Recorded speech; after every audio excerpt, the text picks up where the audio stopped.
Dvodnevna vježba vatrogasnih postrojbi svih projektnih partnera u projektu Flood and Fire održana je u četvrtak i petak 26. i 27. svibnja i u njoj je sudjelovalo ukupno 20 vatrogasaca iz Konavala, Trebinja, Herceg Novog i općine Ravno. Prvi teoretski dio vježbe organiziran je u hotelu Croatia u Cavtatu, dok se praktični dio održao na vanjskom vježbalištu Popovićima.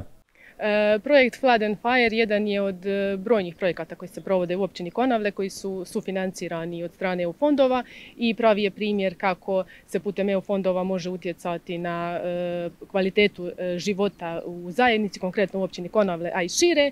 I ovaj projekt će podići sustav vatrogasne zaštite na jednu višu razinu, pogotovo ako uzmemo u obzir činjenicu kako se trenutno gradi i vatrogasni dom na Grudi. Bilo je zadovoljstvo vidjeti vatrogasce 4 različite službe u zajedničkoj akciji i tek tada vi polako postajete svjesni važnosti, dodatne važnosti ovoga projekta koja se ogleda u saradnji, prekograničnoj saradnji ovih službi od životnog interesa za sve građane i sve turiste koji posjećuju našu regiju.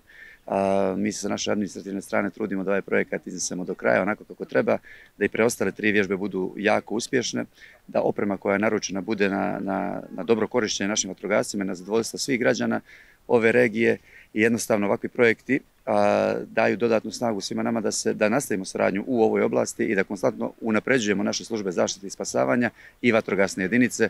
Zaista njihov se značaj ne može mjeriti riječima i jednostavno što više ljudi, što veći broj vatrogasaca, kako dobrovoljnih, tako i profesionalnih, potreban je za ove naše zajedničke regije, pogotovo na nas koji se oslanjamo na turizam i pogotovo na nas koji smo okruženi zelenilom, prirodom i generalno oblastima visokog rizika. Provedba projekta započela je 15. kolovoza 2020. godine, a ukupna vrijednost projekta iznosi 1.851.353 eura, od čega je sufinanciranje Europske unije 85% u iznosu od 1.573.650 eura.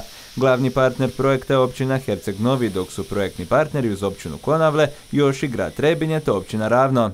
Općina Ravno svojom velikom površinom ima veliki problem sa poplavama i požarima.